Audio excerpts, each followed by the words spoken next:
Bienvenue dans Wake Up, votre podcast de la préparation mentale. Aujourd'hui, nous allons recevoir un nouvel invité. Il se prénomme Rémi Guillot.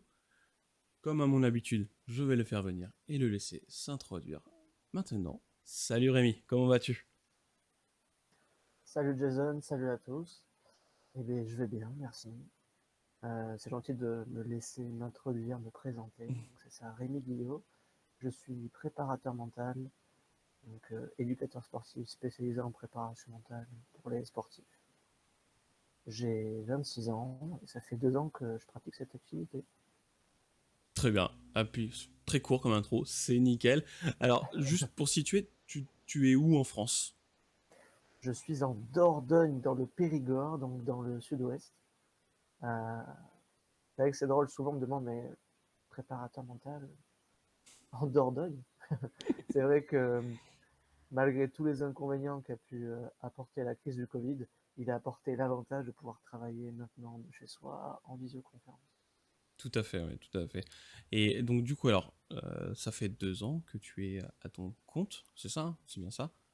Ouais. Euh, alors, juste pour situer, tu as dit que tu étais éducateur spécialisé. Tu peux nous faire un peu ton topo de Éducateur, formation éducateur sportif, sportif, ouais. donc cursus STAPS. Euh, Dans le cursus STAPS, on a la carte professionnelle. Alors, en tout cas, moi, j'ai fait la filière entraînement sportif. Donc, il me donne la possibilité de pouvoir encadrer dans mon sport de spécialité, donc le rugby. Donc, éducateur sportif et spécialisé en préparation mentale, c'est-à-dire que j'ai fait des formations à côté, j'ai porté toute mon attention, mon énergie et mon argent pour me spécialiser dans la préparation mentale du sportif. D'accord, très bien. Et la préparation mentale, comment ça t'est venu? Moi, ça m'intéresse toujours le cheminement qu'on fait entre, on fait surtout formation initiale STAPS par exemple, pour Ouais. devenir préparateur. C'est comment t'as fait ce cheminement? Pas du tout, moi j'ai vraiment le cursus classique du jeune homme ou de la jeune femme qui va en STAPS. Je pense que beaucoup se reconnaîtront pour ceux qui sont allés en STAPS, pour ceux qui veulent y aller. On a un éducateur dans notre vie sportive ou un professeur qui nous a particulièrement marqué, qui incarnait particulièrement son rôle. Et aimant déjà le sport, j'étais comme émerveillé par cet encadrant, par ce professeur, par cet éducateur. Et j'ai trouvé un moyen de vouloir faire comme lui, de vouloir faire pareil. Et c'est donc pour ça que, ouais, dès la fin du collège, dès que tout le monde était paumé sur ce qu'il voulait faire, moi je savais que je voulais faire prof de sport et que je voulais aller en STAPS. Donc Une voilà passion qui pourquoi commençait tôt. déjà la filière STAPS, c'est déjà une première piste de réponse à ta question. Et pourquoi préparateur mental? Et bien là, c'est en STAPS, lors des cours magistraux, des travaux dirigés, des travaux plus pratiques où des intervenants venaient. C'est là où j'ai pu aiguiser, approfondir, affiner mes envies de ce que je voulais faire, de là où je voulais me spécialiser. Et certains intervenants m'ont particulièrement marqué, m'ont particulièrement touché par rapport à ce que moi j'avais vécu plus jeune. Et j'arrivais pas à mettre des mots, j'arrivais pas à savoir ce qui se passait. Là, j'étais comme, ah, mais c'est pour ça! Oh mon Dieu, tout mon modèle du monde a changé et c'est là où j'ai voulu me diriger vers la préparation mentale. D'accord, ok, c'est intéressant, effectivement. Alors, je sais pas exactement pour la passion pour le STAPS comment ça se passe, mais je pense que t'en es pas loin de la vérité, hein, que c'est ce prof ou cet éducateur ou coach, peu importe, qui me motive pour y aller. C'est un point commun aussi, arrivant STAPS, pour l'instant, la plupart des gens que j'ai eu, ils ont eu un prof qui a incarné un peu la préparation mentale, et ça a fait un petit déclic, ce qui est intéressant. Toi, au niveau donc, de ton parcours, tu t'es formé à la préparation mentale à quel moment exactement? Oui, et bien c'est à quel moment exactement? Ben alors c'est très simple. Je voulais continuer le cursus master, donc après la licence. J'ai été refusé en master. On m'a fermé les portes du master. Je dis fermer les portes, mais c'était totalement justifié par rapport à la moyenne de mes notes, hein. Mhm. Et j'ai trouvé un moyen, moi, d'approfondir sa préparation mentale. Parce que dans le milieu, ce qui est communément accepté en termes de diplôme universitaire, Mhm. c'est soit le diplôme universitaire en préparation mentale, soit le master STAPS. Donc moi, en quête de crédibilité et de légitimité, naturellement, je me dirige vers le master auquel on me ferme les portes. Et là, je garde contact avec le préparateur mental qui faisait les cours travaux dirigés de préparation mentale en licence 3, donc Nathan Delacoste. Et je lui dis, ben, comment je fais? Moi, je vais être préparateur mental, comment je fais? Je peux pas aller en master, comment je fais? Et c'est là où je me suis dirigé vers d'autres disciplines, la programmation neurolinguistique et d'autres choses à côté sur lesquelles j'ai approfondi. D'accord, ouais. T'avais une issue de secours, pourrait-on dire, finalement. Arrivé au master, certes, t'es refusé, mais t'as su rebondir et t'as fait des formations, du coup, préparation mentale. T'as fait un quoi comme formation de préparation mentale exactement? Je me suis formé en programmation neurolinguistique, donc praticien auprès de l'IFPNL. D'accord, très bien. Et Ouais, puis bah, c'est après, cool. t'as enchaîné. Mais Après, t'es parti. c'est drôle parce que la première année, j'avais demandé aussi le DU, auquel on m'a aussi refusé. Mhm. En fait, ce qui est normal, j'ai eu après les personnes qui s'occupent de ça. Et le diplôme universitaire, il faut savoir pour ceux qui écoutent et ceux qui sont peut-être dans la même situation que moi je l'étais il y a 2 ou 3 ans, qui prennent essentiellement des personnes déjà expérimentées ou des sportifs de haut niveau en reconversion professionnelle. Mhm. Voilà, je pense que ça peut aider. On Ouais. a eu, j'ai eu euh, Nathan, étant donné qu'il avait pas mal de personnes dans ses cours, en fait. Et plein de personnes qui voulaient faire la préparation mentale et ne savaient pas où se diriger après s'ils n'avaient pas un master ou autre. Et il y a beaucoup de personnes en STAPS qui se posent cette question. Donc, C'est intéressant de le soulever, effectivement. Voilà. Je savais pas, par contre, pour le DU, que tu vois, il y avait une priorité, c'est peut-être pas le bon terme, mais sur sportifs et personnes qui ont déjà des bagages dans la préparation mentale. Donc, effectivement, c'est intéressant pour nos auditeurs, ceux qui seraient dans une situation commune avec la tienne, voilà, d'avoir ce petit avertissement, pourrait-on dire. et là où je voulais en venir, où c'était drôle, c'est que 2 ans après, ceux qui m'envoient un mail pour me demander si je veux faire cette formation, maintenant que c'est bon.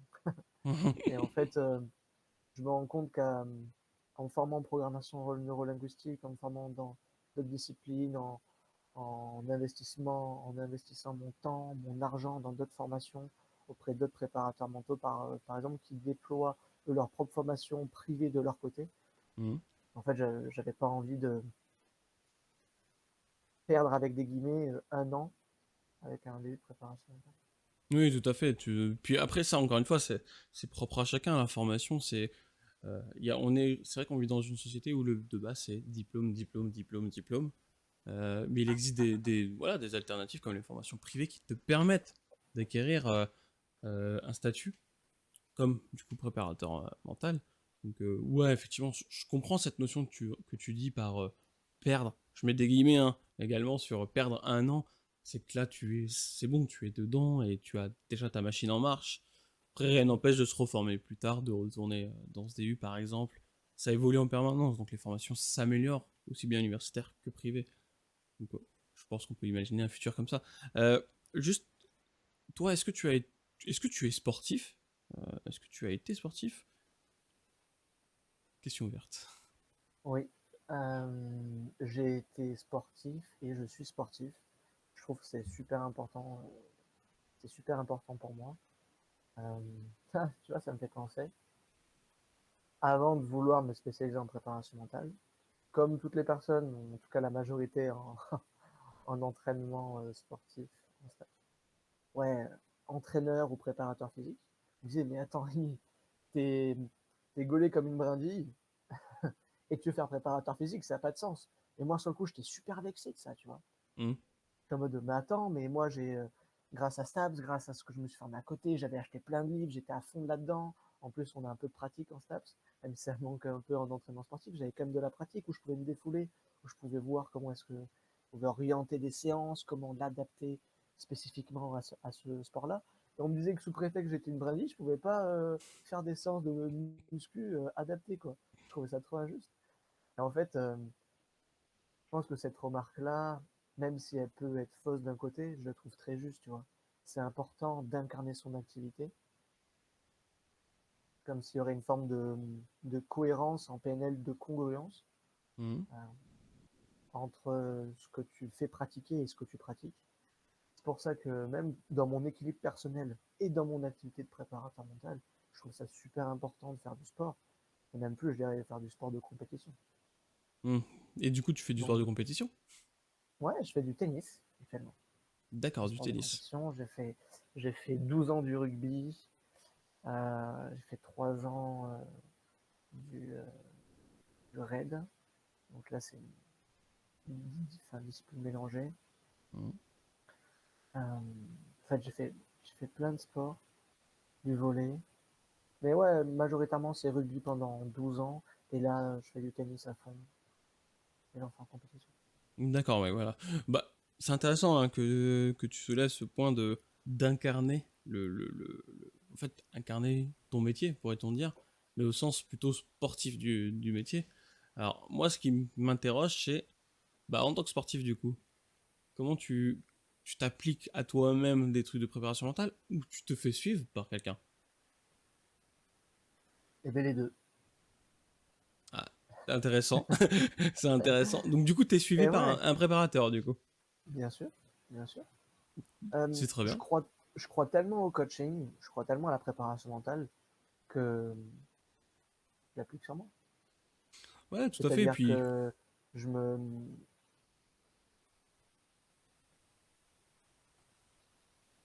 il se trouve que dans des outils que je peux proposer, c'est vraiment une infime partie, on pourra en discuter peut-être après.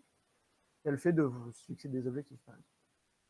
tout à Peu que fait. Ouais. parfois je puisse donner une fiche où moi j'ai fait mes propres récaps de quoi le plus important pour fixer un objectif. Et c'est ce que je fais avant chacune de mes compétitions en tennis. Il y a aussi l'aspect routine, mais aussi l'aspect état d'esprit. Par exemple, ce que moi j'aime bien faire avant une compétition, c'est de noter toutes les torts que j'ai. D'accord, ok, intéressant. Et c'est quelque chose que je recommande ou je conseille aux athlètes quand on est sur la partie fixation d'objectifs. Ils disent, j'ai l'impression à chaque match que ma valeur va dépendre du résultat ou que là je joue ma vie. Il y a plein d'aspects sur les croyances, sur quel est le système de pensée qui fait qu'ils pensent ça. Et il y a aussi des stratégies en second plan, en seconde zone, qui permettent de se dissocier de ce résultat-là, comme faire des débriefs à chaque match. Comme ça, tu as comme une bibliothèque de chronologie de toutes tes compétitions passées, avec quelles étaient tes peurs à ce moment-là, quels étaient tes objectifs, à quoi est-ce que tu sauras que cet objectif est rempli. Et tu as comme une continuité, comme une pyramide, comme différentes phases sur lesquelles tu peux t'appuyer, plutôt qu'aujourd'hui, c'est le moment et tu dois performer. Ouais, et puis ça te permet aussi d'analyser tous tes matchs à chaque fois en amont. Tu vois, tu as un match important, tu peux regarder un peu en arrière. Il y aura des similitudes, pourrait-on dire. Et ça te permet de voir une progression aussi. Tu vois, ça peut te permettre d'avoir confiance en fait au fur et à mesure. Parce que du coup, tu vas voir tes échecs et tes réussites. Surtout tes analyses. Ça va être ça le plus important hein, dans tout ça, je pense. C'est d'analyser chaque match, comment il était, qu'est-ce que tu as mis en place pour réussir. C'est intéressant ce que tu disais, que tu notes à chaque match, du coup, tu notes ce qui te fait peur ou tes objectifs liés au match, c'est ça? Si j'ai bien compris. Ouais. Donc là, on est toujours sur ta question. C'est bien la préparation mentale, mais qu'est-ce que toi t'impliques C'est dans ton ça. quotidien? Donc il y a l'aspect tout à l'heure coaching, où je me fais coacher pour être un meilleur préparateur mental, pour être un meilleur sportif. Et aussi, j'applique des techniques euh, appliquées aussi à mes athlètes. Et là-dedans, il y a le fait d'écrire mes peurs. Dès que j'écris mes peurs, je me fixe un objectif précis qui dépend seulement que de moi, où je sais précisément quand est-ce que je l'aurai atteint. Euh, ok. Et à la fin de la compétition, je note un débrief avec, je réécris quel était mon objectif pour la compétition, quels ont été les coups plus positifs, plus négatifs. Je fais une analyse précise de un ou deux coups que j'ai envie de perfectionner ou que j'ai envie de changer pour la prochaine fois. Et puis je me fixe un objectif pour la prochaine compétition. Comme ça, pour la prochaine compétition, pour mon objectif avant la compète, eh ben, j'ai déjà comme une trace, comme une photo qu'on ouvrirait Hmm. dans son classeur. Ouais, c'est Génial. intéressant. C'est intéressant du coup de tout ce travail. Alors, ce, ce que j'aime bien aussi, c'est cette notion que tu es suivi par un préparateur. Ça me fait penser un peu.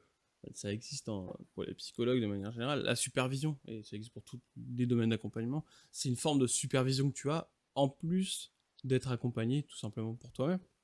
Du coup, juste, est-ce, qu'est-ce que, au-delà de ta préparation mentale pour ton sport, tu te formes peut-être un petit peu avec ce préparateur, tu apprends de son expérience, Exactement. et Ouais. est-ce que, je sais pas, il t'a transmis des outils par exemple que toi t'as réutilisé, appliqué par la suite? En l'occurrence, c'est pour ça en fait que peut-être ça s'est senti dans ma voix. J'avais autant de doutes ou un peu fébrile quand je parlais d'objectifs ou de débrief, parce que je pense que c'est pas ça du tout comme la priorité, comme le fond du problème souvent dans le mindset des sportifs. Mais c'est aussi un aspect qui est utile. Mhm. Je reviens à ta question. Il a pu me transmettre des outils par le passé. Là maintenant, les outils, je les ai. Je peux même les chercher par moi-même.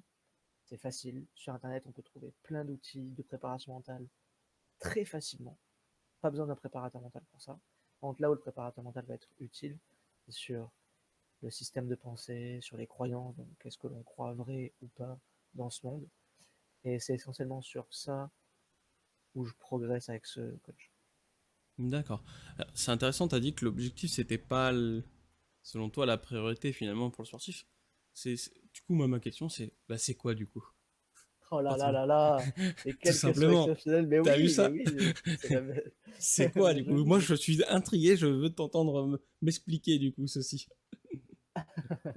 Oui, la priorité selon moi, les premiers axes de progression avec les sportifs, c'est sur, en anglais, le mindset, en français, l'état d'esprit, les pensées, la carte du monde.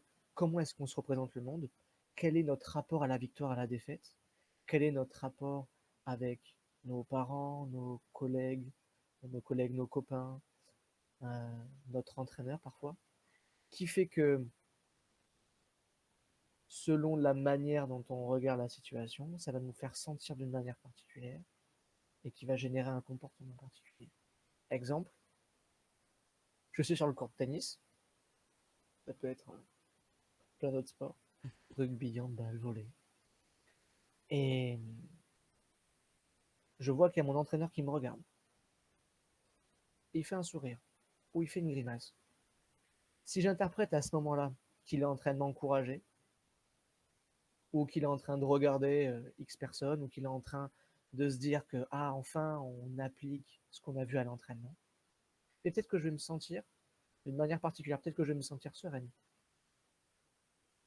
ou serein plutôt, en l'occurrence pour moi.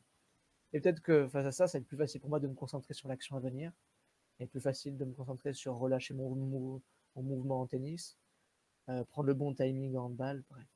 Par contre, si j'interprète qu'il est en train de me juger, qu'il est en train de me dire que c'est n'importe quoi ce que je suis en train de faire, ou que si là, à cette action, je fais pas la bonne action, il va me sortir et il va me remplacer par quelqu'un d'autre, et peut-être que ça va être plus compliqué pour moi de me concentrer sur l'action à venir, de relâcher mon bras au handball sur une frappe. J'aurais pu prendre l'exemple de n'importe quel sport. D'accord, Donc la ok. manière dont on interprète le monde va déterminer comment est-ce qu'on va se sentir et ce qui va générer le comportement. D'accord. Bah, après, du coup, si je comprends bien, il y a cette notion pour toi de travailler en fait, ouais, notre rapport au monde, le lien qu'on a avec les gens qui nous entourent, et comment on va interpréter les micro-signes, parce que c'est souvent des micro-signes hein, qu'on va voir à distance pour X raisons, comment on va les interpréter. Parce que tu vois, tu as cité un exemple, on va dire, bon, positif, au sens un sourire, ça veut dire qu'il a confiance, et une grimace, je mets des guillemets, une grimace, ça veut dire que si on rate, c'est fini pour nous. Du coup, ça va être comment on va établir le rapport entre ces deux liens pour pas que forcément qu'il y ait des effets néfastes juste parce qu'il y a une grimace. Tu vois, ça peut être une grimace qui ne veut pas du tout dire ce qu'on pense parce que c'est une interprétation. Et pareil pour le sourire, tu vois, c'est une interprétation. Donc si je comprends bien, c'est travailler cette interprétation, ce lien à l'autre, pour que ça ait des impacts positifs, pourrait-on dire, parce que c'est le but, hein, et limiter le côté néfaste de l'autre. Parce que là tu parles du coach, tout ça, mais je pense qu'en tant que sportif, rien que le public, des fois, qu'on connaît pourtant pas du tout, peut être très néfaste dans notre manière d'appréhender notre sport. Ouais. Donc, du coup, ok, c'est intéressant cette notion. Alors, comme tu as une formation PNL, je suppose que l'ancrage, c'est quelque chose qui déjà te parle beaucoup. Oui. Est-ce que du coup, tu te sers de l'ancrage pour travailler sur ce sujet-là? Utiliser l'ancrage pour parler du sujet de changement d'interprétation, c'est ça? Ça, ou créer un lien autre qui serait pas néfaste, justement. Mm. Euh, alors pour ceux qui ne savent pas ce qu'est un ancrage, c'est un pont entre deux modalités, entre deux sensations. Donc souvent l'ancrage en PNL, ça peut être autre chose, mais souvent l'ancrage en PNL, ça va être un lien entre une sensation qu'on a vécue et un geste choisi. Donc par exemple, la puissance pour un sportif, ça peut être, ou la sérénité. On va lui demander, ouais, si tu devais représenter la sérénité avec tes doigts, qu'est-ce que tu ferais? Ouais, il pourrait faire un truc de yogi, Mhm. ou fermer le poing, ou juste lever le petit doigt.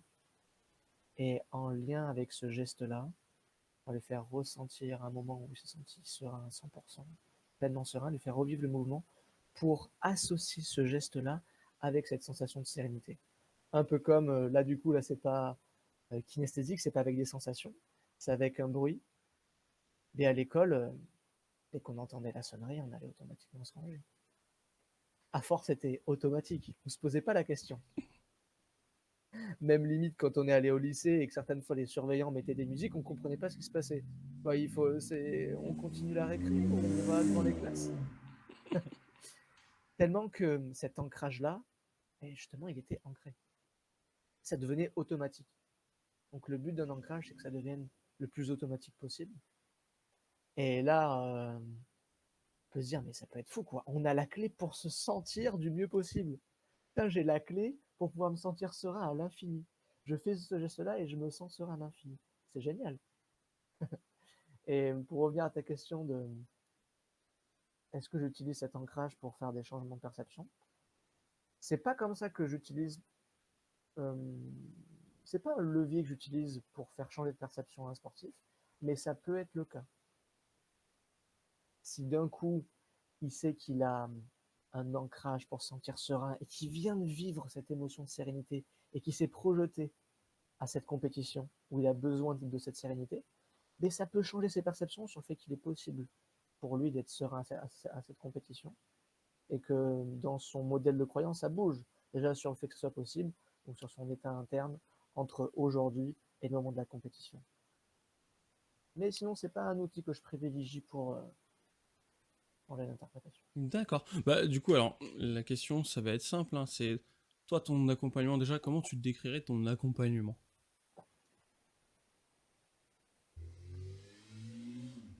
C'est une bonne question. En quelques phrases, hein. Bien sûr. Comment est-ce que je décrirais mon accompagnement? Je dirais un aventurier. Ah, je Ouais. t'écoute. On va à l'aventure de choses que même parfois le sportif, où est-ce qu'il n'est jamais allé? Un peu dans des marécages où on est tous les deux avec nos lampes torches, avec nos machettes et on découvre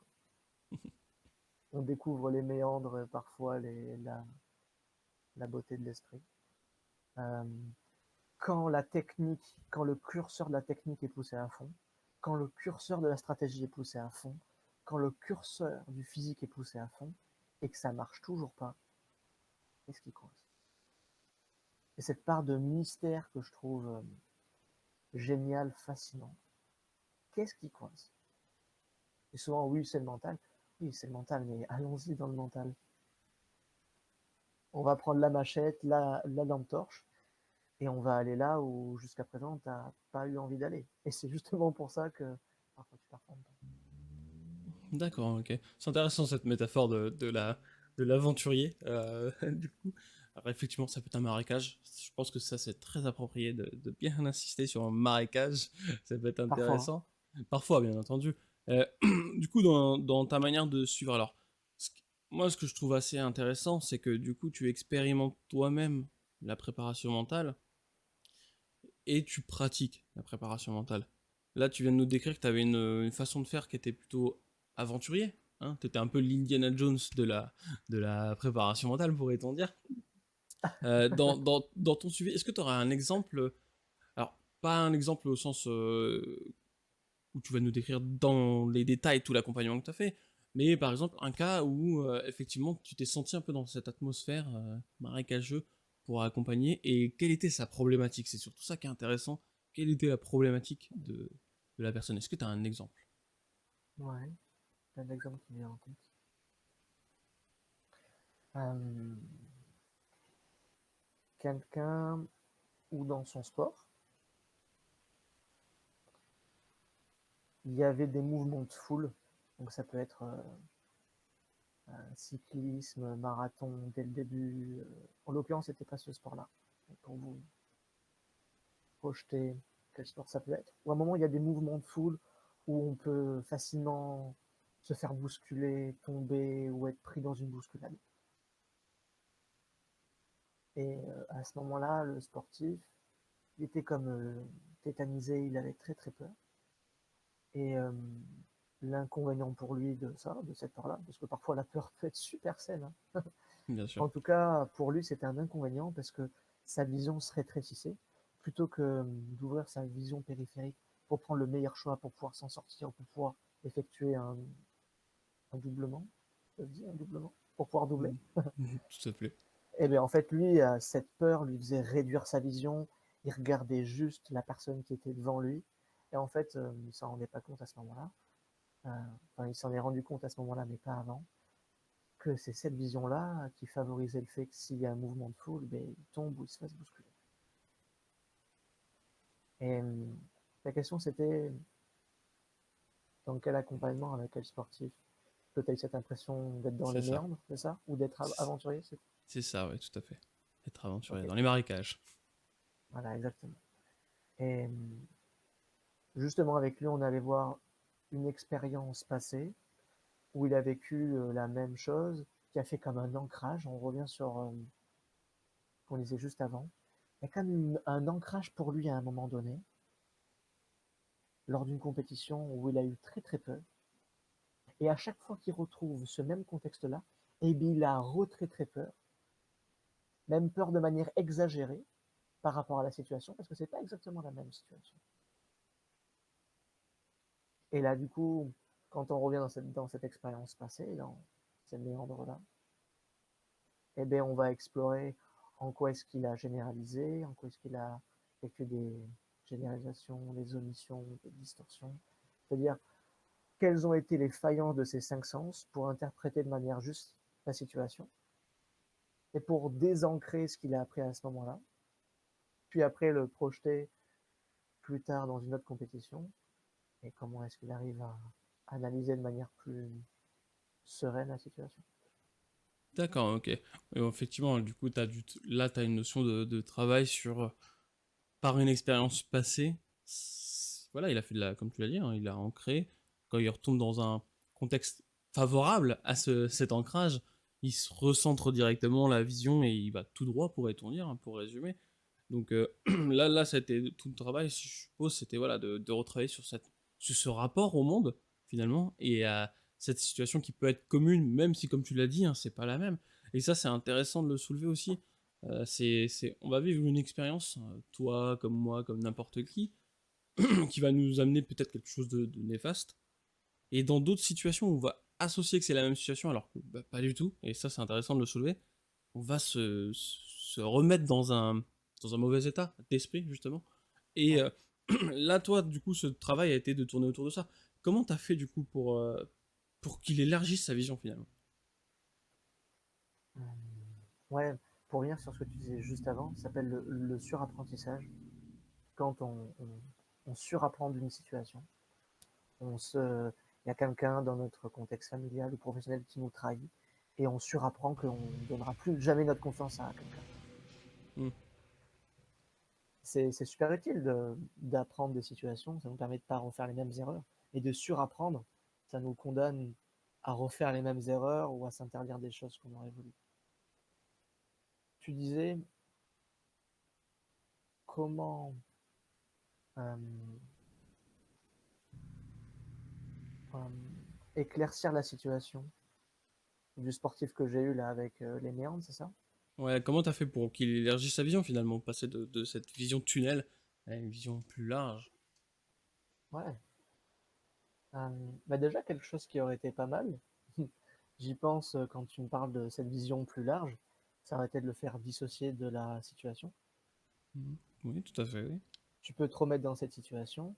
On a tous la faculté de se souvenir d'événements, surtout quand l'impact émotionnel a été fort, c'est comme ça que ça s'ancre dans le cerveau. Et comme flotter au-dessus de son corps et se regarder en train de faire: ah, mais qu'est-ce qu'il y a autour de toi? Ah, Tout à fait. tu te vois toi, mais tu vois aussi l'environnement qu'il y a autour. Qu'est-ce qui se passe dans cet environnement qui est autour? Ah, ben en fait, je me rends compte qu'il y avait une porte de sortie ici. Ou peut-être que, ouais, non, en fait, j'ai jamais revu ça dans d'autres compétitions. C'était vraiment exceptionnel à ce qui s'est passé. C'est pas utile que je me projette ça la prochaine fois.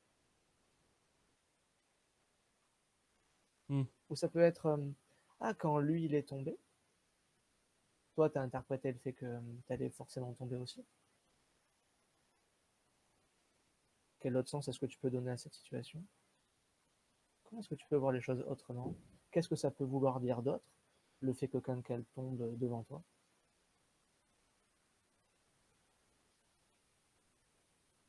Non, c'est Et là, intéressant, on hein. le laisse répondre.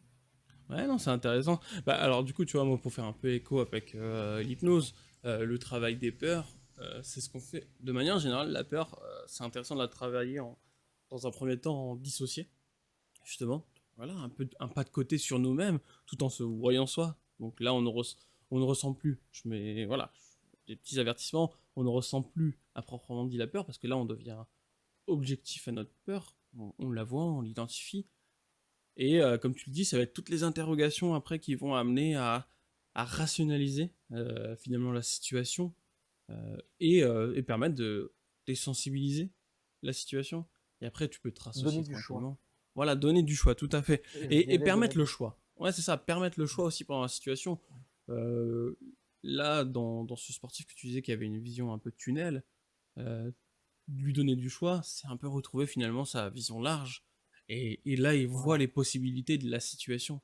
Et c'est ça qui est intéressant, tu vois. C'est comment tu peux changer la perspective rien qu'en faisant quelques petits trucs, hein. On peut tous faire des dissociation, hein. Tu l'as dit, on est tous capables de faire ça. C'est bien de le faire accompagner, surtout dans des situations qui peuvent faire peur. Après, voilà, une fois que c'est fait, Oui. ça découle tout seul, pourrait-on dire. Euh, Tu as un truc à rajouter sur cette situation? Non, c'est non Ouais, pour c'est moi. bon. C'est bon? Ouais, Très bien. merci de... On sait jamais, je te pose la question. T'as peut-être un petit truc, un déclic, tu vois. T'as eu un déclic après tout, de dire, ah, dissocier, c'est peut-être intéressant aussi. Donc, ça peut être intéressant, voilà, de revenir, de repenser. Alors après ça, hein, on est tous pareils. Un accompagnement, sur l'instant, tu vas appliquer des choses parce que c'est adapté à la situation. Quand on y réfléchit, tu peux réadapter, mais dans la préparation mentale et l'accompagnement dans sa globalité, on peut tout faire. C'est juste à l'instant T, qu'est-ce que tu vas choisir et comment la personne va réagir. Parce que là, tu vois, on dit dissocier, mais il y a des gens, la dissociation, c'est pas si naturel que ça, tu vois. Il y a un concept que les gens vivent tout à 100%. Et quand tu vis tout à 100%, te dissocier, c'est un peu complexe. C'est très complexe. C'est vrai que pour certaines personnes, ça peut être plus complexe. Et en même temps, j'arrive toujours à retrouver un moment dans lequel une personne a eu besoin de se dissocier. Parce que c'est quelque chose d'inné, pour le coup, ça pour nous, même si ça se travaille. C'est quelque chose d'inné de notre cerveau dans certaines situations. Il se dissocie automatiquement pour éviter de revivre cette émotion aussi forte. Tout à fait, Et ouais. Bah, parfois comme même, les enfants. c'est utile de se réassocier. Tout à fait. Parfois, ce même sportif, en plus, ce même sportif, euh, il s'interdisait de ressentir de la joie. Parce que de la joie avant sa compétition, parce que lui, il estimait que si sa joie, il la vivait de manière trop intense, ça allait lui enlever de l'énergie pour sa compétition, clairement. Donc parfois, D'accord. c'est utile de se rassocier et de D'accord, vivre ça. à travers nos propres yeux, à travers notre propre corps. Mm. Ouais, c'est dans la gestion des émotions, c'est quelque chose qui m'a. euh, c'est la première fois que j'ai fait de la gestion des émotions pour une émotion catégorisée positive. Ouais, c'est intéressant. C'est intéressant de parler justement ça, de que qui s'interdisait de ressentir quelque chose de positif. Surtout, bon, on associe le côté positif de l'émotion à un moteur. Être joyeux avant la compétition, je te dirais bien que par association, bah ouais, c'est très bien. Au contraire, ça va te donner un peu de, ça va te donner un moteur, tu as de la niaque. Et le ressentir après, bah, c'est que du positif. Hein, ça va travailler un ancrage. Du coup, c'est intéressant de soulever que la gestion d'émotion, c'est pas juste gérer ce qui est négatif, c'est aussi gérer ce qui est positif. Là, tu étais dans le cas de quelqu'un qui s'interdisait de le ressentir. Il y a aussi dans le cas où la personne ressent un peu de manière excessive la joie, parce que ça arrive de ressentir la joie de manière excessive et que ça peut être un frein dans certaines situations. Du coup, bah, la question, tu la vois un peu arriver, hein. La gestion de l'émotion, comment tu as travaillé un peu cette gestion? Comment tu as fait pour qu'il s'autorise à ressentir cette joie? Euh, Déjà, ça reprend sur ce que l'on disait avant, c'est quel sens il donne à cette joie. Hmm. Et du coup, c'était quoi son Si sens? pour lui, le sens qu'il donnait à la joie, à ce moment-là précis, hein, bien sûr, il Ouais, ne bien sûr. s'interdisait pas d'être joyeux toute sa vie, à ce moment-là précis, avant la compétition, quand il voyait d'autres personnes concourir et qu'il était joyeux de ce qu'il faisait, et bien il interprétait que lui, ça allait lui prendre de l'énergie. Donc il ne fallait pas qu'il soit joyeux. Il ne fallait pas qu'il ressente de la joie. Il avait une Et perte du d'énergie. coup, là, il ne s'agissait pas de dire c'est bien ou c'est mal. Tu dois accepter, tu dois ressentir cette joie-là. Mais qu'est-ce qui t'aiderait? Est-ce que ça t'aide ou est-ce que ça te limite à te sentir comme tu as envie de te sentir avant le départ? Hmm. Ben en fait, on s'est rendu compte que ce qui lui prenait vraiment de l'énergie, c'est d'essayer de mettre de l'attention sur le fait de ne pas ressentir la joie. Ça, c'est drôle, ça, Pas c'est mal. intéressant. Ouais, non, ça, c'est drôle. C'est drôle, tu veux éviter à tout prix un comportement pour éviter quelque chose, et en fait, c'est d'éviter le comportement qui te fait le comportement, du coup. Qui te vide de ton énergie, par exemple, là, dans ce cas. Donc, Et ouais, c'est du coup, en intéressant. allant dans les méandres, même si c'est pas forcément les méandres, en fait, j'ai utilisé ce terme-là parce que ça me fait penser à la conférence euh, sur la honte de Brené Brown, le TED sur Brené Brown, sur la vulnérabilité, sur la honte, ouais, ça parle des marécages. Mais un peu la jungle de son esprit. Mm. En fait, il s'est rendu compte en allant à l'aventure dans son esprit que ce qui lui prenait vraiment de l'énergie, c'était de s'interdire de ressentir cette joie-là. Ouais, c'est sûr que ça t'as mis tout un procédé en place pour éviter quelque chose, et en fait, c'est ce procédé qui va t'user beaucoup plus. Une fois que tu Et t'en bien, aperçois, en général, ça libère. mais à ce moment-là, ça a comme un effet waouh, un effet eureka. Ah ouais, ben en fait, ça a plus de sens. En tout cas, lui, ça ne l'aidait plus. Du coup, il a décidé d'arrêter ça et de s'autoriser à ressentir cette joie-là. Peut-être que ça aurait pu être vraiment un inconvénient pour lui de ressentir cette joie-là. Oui, bien Et sûr. dans ce Après, ouais, cas-là, ben, tout à fait. Et puis c'est de l'interprétation. Là, sans. C'est pas le rôle, hein, du préparateur d'interpréter. C'est vraiment la personne qui va interpréter d'elle-même tous les choix. Tout- Toutes les pistes sont possibles, je pense, en préparation mentale, hein. Tu vois, parce que moi, on m'enseignait beaucoup dans les formations que j'ai faites, où, où c'est oui, tu vas avoir un cas. Je prends un cas, un patient, une personne que tu accompagnes, elle va avoir un objectif ou quelque chose qu'elle veut travailler.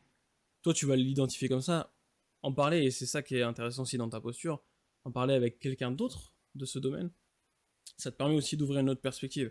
Et tu vois, on rebondit sur le pas de côté, être objectif de soi-même, ça permet vraiment de voir tous les choix et la supervision. Tu vois, je fais un petit parallèle avec la supervision parce que je trouve ça intéressant.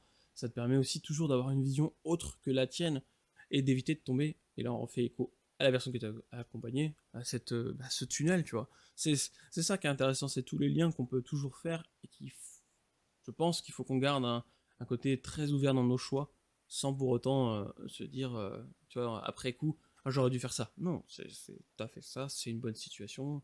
L'objectif, l'objectif ou la situation a été à dépasser, ouais, c'est intéressant. C'est hyper intéressant. Et là, pour ce cas de cette personne que tu as accompagnée, bon, bah, elle arrive avec une tunnel vision et finalement, son tunnel n'est plus un tunnel, hein, c'est un boulevard de choix et ça lui permet aussi de peut-être de foncer, tout simplement. Donc c'est Et intéressant. ouais, C'est hyper intéressant comme manière de faire et d'approche et de montrer que tout est possible. C'est juste le pas de côté que tu vas faire et la personne qui va te suivre. Euh, Toi, en tant que sportif, là, je vais un peu rebondir aussi sur ta notion de toi-même sportif. Euh, dans tout ça, est-ce que tu vois des situations communes entre les gens que tu vas accompagner toi et toi-même ta pratique? Est-ce qu'il y a des entre, communs? entre les problématiques ou les axes de progression ou les obstacles en complet sportif et ce que moi je rencontre aussi, Ouais, tout à fait, ouais. évidemment. Et tu les travailles. Alors, je dirais pas que tu les travailles de la même manière parce que tu es accompagné par quelqu'un, justement. Mais quand toi, tu as accompli. Alors, je sais pas. Est-ce que tu as un exemple là concret de quelque chose que tu as voulu atteindre en objectif récemment? Un objectif que j'ai voulu atteindre, Ouais, récemment. Un axe de progression, sinon, hein, récent. ok. Un truc similaire avec ce que vivent les sportifs, c'est ça? Ouais, tout à fait, ouais. Ok.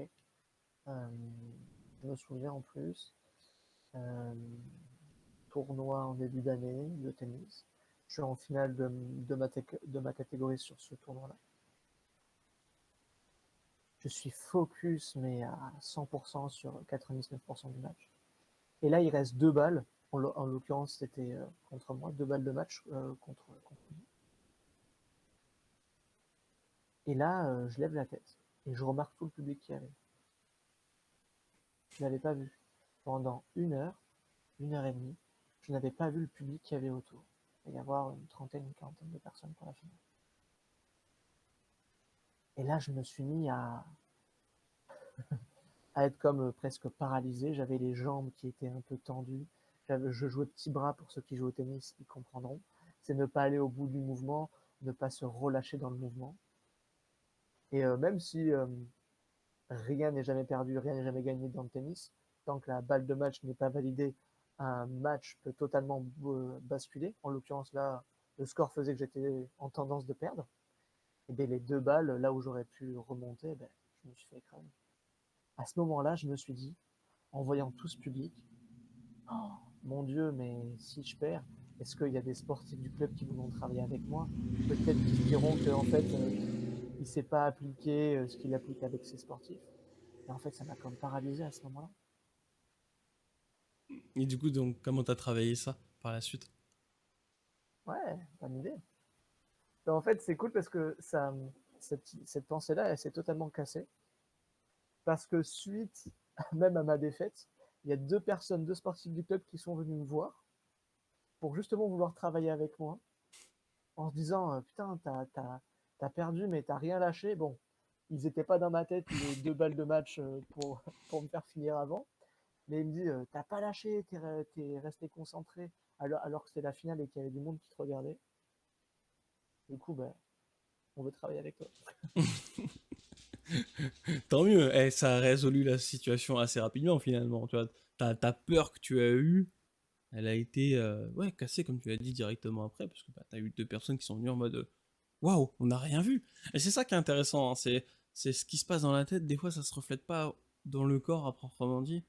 Donc tu vois, c'est là où on pourrait dire que c'est une force dans certaines situations, que même si à l'intérieur t'es flippé, à l'extérieur, quoi qu'il arrive, ton corps il est là pour faire son sport et l'objectif qu'il a. C'est tout bénef pour toi du coup. C'est tout bénef pour toi dans cette situation. Euh, Là, j'étais en train de réfléchir. Que, à ce moment-là, ça a cassé la croyance alors que ça aurait pu la renforcer. Tout à fait. C'est ça qui est intéressant. J'aurais pu me dire à ce moment-là ah putain, mais tu vois, t'avais raison les 2 dernières balles. Et tu vois, sur le coup, c'est pas ce que je me suis dit. Donc, même sur des choses que le public ou d'autres personnes peuvent dire, on peut tout interpréter. Bien sûr. Ça aurait pu me renforcer cette croyance et me faire tétaniser pour les prochains matchs. En l'occurrence, ça n'a pas été le cas. Ouais, non, c'est intéressant. Et Je me du suis coup, dit à alors... ce moment-là, même si je perds, Hmm. en fait, les gens ils sont Ouais, c'est ça. Et puis, alors moi, du coup, tu vois, ce qui me fait, pour revenir à ma question, c'est de cette expérience, de ce que tu as appris. Est-ce que tu as réutilisé ton expérience avec un sportif que tu accompagnes toi cette fois? Est-ce que tu as une fous. situation un Ouais, peu similaire dans ton approche? totalement. Ben, là, ce que j'ai raconté, ce que je vous ai raconté, j'ai pu le raconter à un sportif à un moment donné où je trouvais que c'était utile. Par exemple, parfois, ben, on aborde des sujets que les sportifs, ben, parfois, ils n'ont jamais abordé avec quelqu'un. Et c'est utile de mettre de la proximité, de créer la relation avec le sportif. En PNL, on dit que la relation vaut plus que des techniques, que c'est Hmm. la priorité. Et pour renforcer cette relation, pour comme mettre en confiance, comme créer un climat serein et apaisé, et je peux partager des défis que moi j'ai rencontrés. Et ça peut aider de ah ouais, c'est vrai que il se passe en fait ça, moi, dans ma situation. En l'occurrence, il n'a peut-être pas vécu la même chose que moi, mais ça me décomplexe sur le fait de vouloir partager lui il vit. Hmm. Et ça nous donne de la matière pour aller encore plus loin ou pour aller voir une autre perspective ou donner du choix dans la jungle avec la machette et la lampe. Non, bah très bien. En tout cas, alors, on va arriver bientôt à la conclusion de cet épisode. Merci hein, pour ton expérience, pour tout ce que tu partages. Euh, je vais avoir deux questions pour terminer qui vont être... Alors, ma petite question un peu rituelle, c'est déjà toi, en tant que préparateur, quel avenir vois-tu de la préparation mentale voilà, dans les années qui arrivent? Quel avenir je vois de la préparation mentale? Ça se démocratise de fou. Je trouve ça bien. Euh, je trouve que le fait que la préparation mentale soit pas reconnue, je trouve que c'est une super opportunité parce que un peu comme le marché se fait automatiquement, Hmm. les coachs, les bons coachs ou les bons préparateurs mentaux ou ceux qui sont suffisamment persévérants pour pouvoir progresser, ils vont rester, ils vont développer ça. Et ceux qui n'ont pas la même passion ou pas le même état d'esprit pour pouvoir continuer ou le niveau de formation pour être performant, ben, vont s'arrêter. Là où, je sais pas, dès que t'es kiné, bah, t'es dans une structure où t'es en libéral et peu importe ton niveau, ben, t'as une liste d'attente de 6 mois. J'exagère, hein, ils ont une liste d'attente de quoi? De 2-3 mois. Je trouve que le fait que ça soit pas reconnu, c'est une vraie opportunité pour la qualité sur le long terme de la préparation mentale. Hmm. Et ça se démocratise de plus en plus. On entend de plus en plus parler des sportifs. Là où avant c'était quelque chose qu'il fallait cacher, de plus en plus c'est une fierté. Tout à fait. Ils se voient comme des précurseurs, comme des aventuriers, comme des, euh, comme des conquistadors qui découvrent de nouvelles terres. Là où avant c'était signe de faiblesse. Donc déjà juste sur cet état d'esprit, juste sur cette tendance que ça prend, je suis très confiant sur l'avenir de la préparation mentale. J'arrive pas à être concret, je me suis jamais projeté d'à quoi ça pouvait ressembler concrètement dans 10 ans. Donc, Non, mais c'est dans très 10 ans. bien. C'est très bien. Déjà, là, ce qui est intéressant, c'est que tu soulèves cette notion, c'est que alors, c'est quand même de plus en plus reconnu, hein, mais dans le sens où c'est pas... Tu peux y accéder de plusieurs manières. Tu peux passer par un cursus TAPS, par exemple. Tu peux faire un master lié à la préparation mentale, un DU. Tu peux faire des formations privées dans la préparation mentale. Tu peux faire aussi, tu vois, je prends mon cas, hein, tu peux passer par la case hypnothérapie, hypnose, pour aller préparation. Voilà, toutes les voies sont possibles pour aller à la préparation mentale. Ce qui est intéressant, c'est que ça amène un bouillon, comme tu le soulèves, de personnes, et tous ceux qui vont persévérer et vont apporter quelque chose de plus, bah, vont rester, vont même pouvoir mettre en place certaines choses, et à l'inverse, ceux qui sont juste là et ne veulent pas progresser, bah, tu vois, ce que tu appliques à ton sportif, tu l'appliques à toi-même. Si tu ne veux pas progresser, bah, à un moment, le marché, pourrait-on dire, va tout simplement Voilà. t'évincer, tout simplement. Donc, effectivement, c'est intéressant comme vision. Ça, c'est une vision très long terme, je pense. Là, c'est très, très, très long terme pour moi, je pense, dans tout ça. Donc, ma dernière question, c'est simple, c'est à nos auditeurs, qu'est-ce que tu souhaiterais qu'ils retiennent de cet échange?